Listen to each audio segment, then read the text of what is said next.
কিভাবে না আমাকে নিয়ে ট্রোল শুরু হলো, এবং যারা ট্রোল করতে শুরু করলো তাদের কেউ পরীক্ষার্থী না। আমি তো ঢাকা শহরে আইডিয়াল কলেজ বা ল্যাবরেটরি স্কুল বা ভিকারুন্নেসা, আমি তো কাউকে দেখিনি আন্দোলন করতে, না কেউ আন্দোলন করতে আসেনি।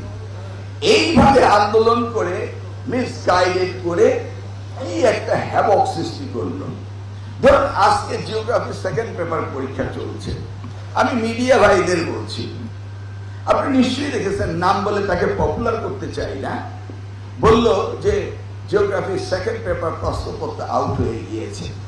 আউট কি হয়েছে? পরীক্ষা তো শেষ হয়ে গেছে, পেয়েছেন? এই যে মিডিয়া মিস ইন্টারপ্রিটেশন করে এখন মনে হচ্ছে যেন নকল হচ্ছে, প্রশ্নপত্র বেরোচ্ছে, এগুলো না হলেও বানিয়ে বানিয়ে বলতে হবে। If this is a intention to the nation, how could you develop?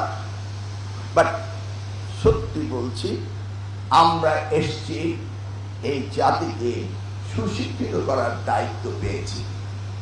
যে যত ট্রোলিং করেন না কেন, যে যত অপবাদই করেন না কেন, আমাদের সঠিক দায়িত্ব থেকে আপনারা বিচ্যুত করতে পারবেন না।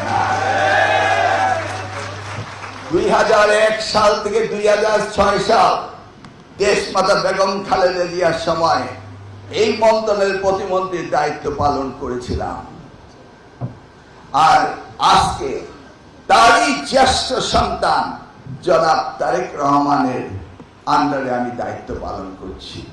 কি করে আপনারা ভাবতে পারেন যে অন্যায়কে প্রশ্রয় দিতে আমাকে নির্দেশ দেওয়া হবে? মানুষ তার ব্যক্তি চেতনা, চিন্তা ভাবনাকে বাদ দিয়ে উচ্ছৃঙ্খল কথা বলে সমাজকে উস্কানি দিতে চায়, এতে আমাদের এই তরুণ প্রজন্ম তাকে ব্যর্থ করে দিবে। প্রিয় শিক্ষার্থীরা, এটি তোমাদের জীবনের চ্যালেঞ্জ। আমি আগে থেকে ঘুরিয়ে বলছি, এই বাংলাদেশ হতে হবে এডুকেশনাল হাব। এই বাংলাদেশের পৃথিবী থেকে লোকজন পড়তে আসবে, সেই আদলে ইউনিভার্সিটি আমরা বানাচ্ছি।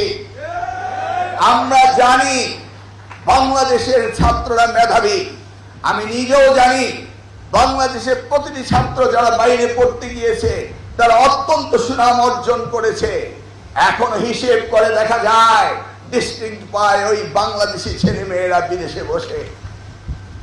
তাহলে আমরা কেন পারবো না এই এডুকেশন হাব করতে? আমরা কেন পারবো না $40 বিলিয়ন বিজনেস করতে চায় ব্রিটিশ ইউকে? আমরা কেন পারবো না $100 বিলিয়ন বিজনেস করতে এই বাংলাদেশে? এটাই তো আমাদের সবচেয়ে বড় সম্পদ।